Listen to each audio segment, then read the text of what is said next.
What's up, guys? Welcome to Daily Dose of Reddit. This is your host, Zach, and today's subreddit is r/ProRevenge. Alright, this story's called The Homeless Guy Works Here? I am a corporate headhunter of sorts. I entered the family business when the reality of life woman slapped me in the face. I didn't know it at the time, but it is the best decision I ever made. I spent my formative years growing up in the Midwest. There I worked in the other family business, which was the restaurant industry. My family owned and operated two separate restaurants. They were both mom and pop style restaurants and were pretty successful. My parents decided to venture out on a limb though, and shortly before I joined the army, they transformed one of them into a gastropub. It was outfitted with 100 taps of beer and a higher quality menu. I was an adolescent poo head and worked at both restaurants. The employees there were and continue to be a second family. I grew up washing dishes, clearing tables, cooking, and exchanging stories with the regulars. I enjoyed conversing with the regulars more than anything else. Meet Richard. Richard was a World War II veteran and was one of 3 Sunday crowd regulars. The 3 were all well into their 80s, but quick-witted and smart as whips, whatever the hell that means. OP, I've reviewed the menu many times. I don't need to see it. I have a special request though. Yeah? I need 6 black roosters. Make sure they are black. Dick, the only chicken we have is dead. God damn it, OP. Tell your mom I need 6 black roosters. Okay, but for what? 6 black roosters? Yeah. Oh, they're going to be pallbearers. I need to bury a dead cock. That was my Sunday routine for years as a child. I loved working in the restaurant. I was excited for the one to change, but I knew it would lose some of the charm, and I wasn't sure how many regulars would stick around. Nevertheless, the restaurant changed, and eventually I joined the army. Home was now an afterthought. I joined the army and started my adult life. I have always been the independent type. I never write home, and I would not expect a call from me, ever. I returned home shortly before my first deployment. After that, the speed of the army lifestyle wrapped its claws around me, and I took a nearly 2-year hiatus from my childhood home. I had just returned from another combat deployment. I was eager to go home and see my friends and family. I decided that I would meet up with an old friend on my first evening in town. Nick actually recommended that we go to my parents' pub. It was a Friday night, and the place would be booming due to the proximity of a larger university. I thought it was a great idea, and I was anxious to return to my stomping grounds. I still had my post-deployment beard and honestly looked more like a homeless bum. I was out of give-a-loves regarding my overall appearance, though. I was not dressed to impress. Nick and I had arrived shortly before 6. The place was just starting to fill up. I didn't feel the need to get a table, so we decided to sit at the bar. I plopped my ass down and then was immediately approached by Sandy. Sandy is a phenomenal waitress and had been with my family for nearly 20 years. She was family. We exchanged the normal pleasantries, but she was more eager to relay some information. Fully well, she would wind me up. I have a knack for lovery, though. See that tall bartender? Yeah? That's Mike. He's a freaking butthole and he acts like he runs the place. Sandy, I'm a butthole. That doesn't necessarily mean he's a bad employee. He is responsible for running out all the old waitresses, and I'm pretty sure he's giving away your parents' money. Okay, Sandy, I'll watch him. I plop my ass back at the bar and continue conversations with Nick. I really didn't pay much attention to Mike. I knew my mother was happy to have him on the staff. He was formally trained as a bartender and had very high reviews from his past employers. According to my mom, he alleviated stress, which is never a bad thing. I mean, when you put it in quotes, it kind of sounds like it could be. Hope she ain't still married to your dad. Ha! I'm kidding. Nick and I proceeded to order and catch up. We both ordered Blue Moons and the Cajun chicken and fettuccine alfredo. We exchanged stories, devoured our food, and drank our beers. Then we waited. Then we waited some more. Barkeep, can I get another Blue Moon? I will be with you in a minute. He was semi-busy, so I waited. Then I waited some more. He was with a group of 3 college-aged females. He had already completed their order. He had been talking with them for no less than 10 minutes. This was no longer a business interaction. Mike was clearly seeking an opportunity to hide the beef bus in Tuna Town, and I was growing impatient. Aside from Nick and I, there was only a handful of humanoids at the bar. The 3 college ladies, another couple, and at least 4 regulars. That totals 11 humanoids at a bar with 100 taps, which means the bar is still pretty freaking empty. Barkeep, can we get another round of Blue Moon? I told you, I will be with you in a minute. With a smirk, a freaking smirk, actually. The place, to include the bar, was now starting to fill up. Other people were patiently waiting now. Mike was a statue. The only time he moved was to offer the ladies a free round of blowjob shots. Mike was classy. I was not completely bothered by this until he gave them free shots of top shelf tequila. This is not bar science. You give your free shots to paying customers, people who are going to contribute to the till. Furthermore, you toast with tea or water when a patron buys you a shot. Then use those shots as future free shots. In the end, if done correctly, you are not giving away money. Mike was, and to make matters worse, he was doing it with a bottle of tequila that retails for around $150. I was livid. Nick suggested I call my mom. I've been told snitches get stitches. Calling my mom was not an option. She is a kind-hearted idiot. Really, Reed, no mom, it's called kidnapping if you want to get a sense of how oblivious she is. Ooh, might actually read that sometime. Furthermore, I am a sociable butthole. I am capable of dealing with problems. I may completely and utterly disregard proportionality, but I can deal with my own problems. Nick, you want a Blue Moon? Yeah, if that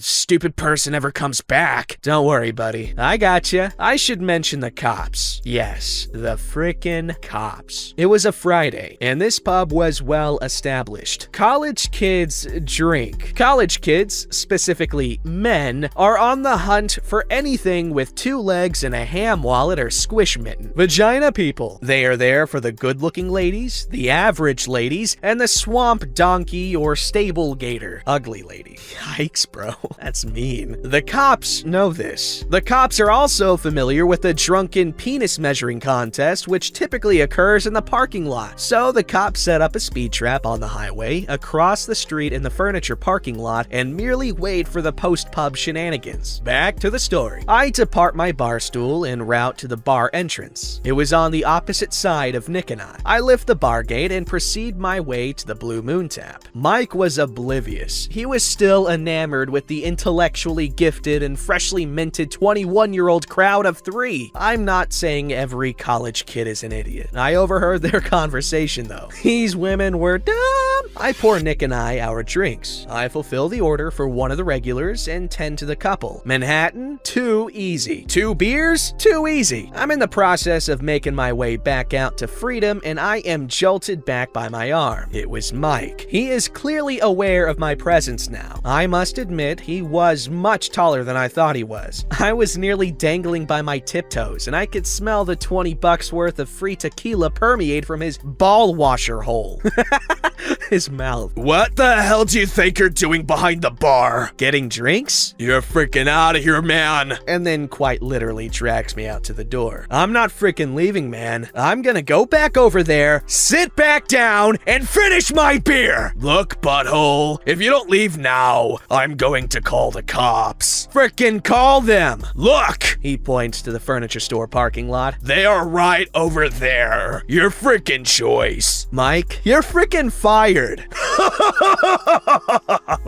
Oh, I'm freaking fired. Who the hell do you think you are? Mike then attempts to shove me through the front door. We're now making a scene, and the hostess and head chef are now present. Mike is laughing hysterically. The chef is telling me to leave, and the poor scared hostess is dialing the cops. Don't freaking touch me. I'm not going anywhere. Let's just call the cops and have them sort this out. Although we were clearly on opposite sides of this little predicament, everyone Everyone agreed that calling the police was the correct answer. Dear reader, it didn't take long. I look through the window and see a beautifully lit police cruiser making its way to our location. Well, screw me, right? Mike, chef, and hostess get to the cops first. They are explaining their side of the story, which I must admit sounds pretty believable, mostly because what they were explaining is exactly how it happened. A belligerent butthole took it upon himself to serve himself alcohol. The story checks out. Meanwhile, the other officer put me in handcuffs for everyone's protection. Fair enough, I suppose. I just wait patiently until I get to explain my side of the story. Imagine a circle full of mostly pissed off people and 2 cops. Imagine one of them in handcuffs. Sir, did you go behind the bar and pour yourself alcohol? Yes. Sir, you know you can't do that, right? It's illegal. No, not really. Sir, yes, it is in fact illegal. Not if I work here. Not if I'm an owner. I am. Addressing the group. Is this true? Oh! Doesn't work here. Why don't we ask Sandy? She's been here for nearly 20 years. She'll vouch for me. Mike now has an odd look in his eyes. The laughter has subsided rapidly. Why don't we get Sandy over here? Sandy arrives. Ma'am, this guy is saying he works here. Is that true? Yes. That doesn't mean he works here, just because a waitress says he does. Why don't we just go to the office and look at the employee roster? Mike, the smirk has reemerged. Sure, let's go to the office. Our merry band of disgruntled loves and 2 cops make their way to the office. It is now the moment of truth. How are you gonna get onto the computer? It is password protected! Can you please remove the handcuffs? I know the password. How about you just tell it to me and I type it? My 3 boys. Boom! That mother frickin' computer jumps to life. We are now about to explore the bowels of the employee files. Oh, wow, look at that. Owners. Dad, Mom, OP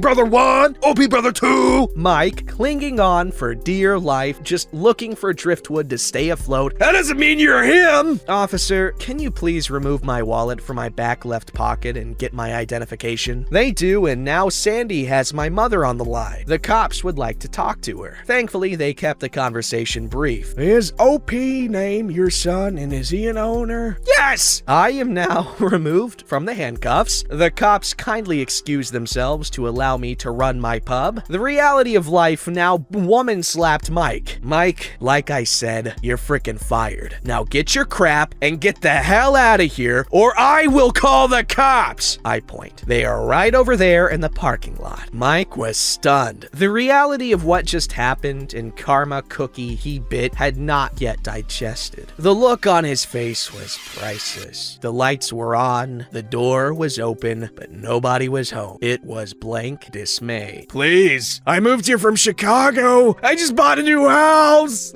new car. Yeah, Mike? Well, it turns out I don't give a crap. Get your crap or point to the cops. Mike collected his stuff and left. I had a brief huddle with the rest of the workers that were currently there. I kindly explained who I was and that I am not typically always a prick, but Mike just rubbed me the wrong way. Then I did exactly what I told Mike I would do. Sat back down and drank my frickin' beer. The fallout? Well, my mom was frickin' pissed. I mean, really pissed, and threatened to remove me as an owner. My dad is more rational due to our shared line of work. I convinced him to hire a company to audit the liquor. They did. Turns out Mike was giving away nearly $700 a month in free booze. It was merely hidden by the success of the restaurants and that fact that my mother was too hands-off to notice. My mother would later on kidnap my child, according to legal definitions, so I think we're quite frickin' even now.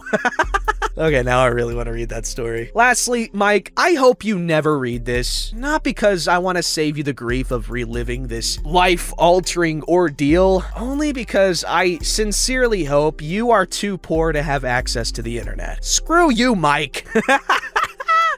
This guy's so funny. OP, I like your story. Thank you so much for sharing. I'm gonna read more stories from you. Sloppy Ice Cream. That's the guy. User Sloppy Ice Cream. Good story, good writer. I like this guy's personality. Really cool. I'd be friends with this person. As long as they're kind of mean and standoffish all the time. But like, they got a heart of gold under that nasty exterior. That's the kind of stuff I like. Cause like, if someone's a jerk to you and jerk to people all the time, and like, it's kind of indiscriminate, you know, that's their thing. You know, everyone has a thing. If someone is too perfect and there's nothing wrong with them that they show you, that's what you gotta be freaked out about. If someone's a jerk to you to your face, that's fine. It's like what that one dude from Fallout New Vegas, I think, said. It's like, I don't trust people that are too neat or something. Like, if you see a dude who walks around with his pants on his head all the time, you get what that's his thing. You know what I'm saying? That's his quirk, if you will. And so that's someone you could probably trust with your life, unless they outwardly display traits of someone who's not trustworthy. But I'm telling you, if you see a dude with pants on his head, you can trust him with your life. Unless he's on drugs, then you want to stay away. All right, there's a fine line between being eccentric and being a junkie. All right, this story's called The Hurricane Seat. So I work as a Black Hawk crew chief in the US Army. A small part of my job involves ushering people in and out of the aircraft, getting them seated, and helping them fasten their seatbelts. Most people, regardless of rank, are pretty respectful when getting on my aircraft. They comply with orders I give them and usually don't cause much of a fuss. However, during my time in Afghanistan, I had the absolute pleasure of transporting one of the most entitled first sergeants I've ever met. He wasn't in our direct chain of command, but rather he was a company first sergeant for the task force we were attached to. He had been giving my coworkers and I grief for most of the deployment, as we were the black sheep of the task force, but my own company command couldn't do much to stop him. One day though, he had to make a trip to another base a couple hours away, and I couldn't help but notice that he was the only passenger. I set my plan into motion. The morning of the flight, I took out the whole row of seats between the crew chief seat and the back, so he had to sit against the back wall of the cabin. I opened our cabin doors and put a bungee cord on them so they couldn't shut. I then only left one seat down, so he had no choice but to sit there. It was a very specific seat, affectionately known as the hurricane seat. What followed was the longest 2-hour flight of this man's life. It's like being strapped to a chair in a wind tunnel for hours on end. I know, because I've sat there before. I looked back to check up on him throughout the flight, and all I received were death glares in return. After we dropped him off, the pilots and I had a good laugh about the whole thing and went on our way. Never had too much trouble from that guy after that. That is so freaking funny. I love that. Oh my god. Oh man, that makes me think of those hurricane simulators that they have in like shopping malls. Those are so fun to go in. I've only been in them once though, but I'm picturing this pissed off officer just giving this dude a death glare as I was about to say the S word, as his crap's just flying all over the place, and he's just standing there, boiling. Ah, good stuff. Thank you, OP. Don't forget to like, subscribe, and hit that bell to never miss an episode.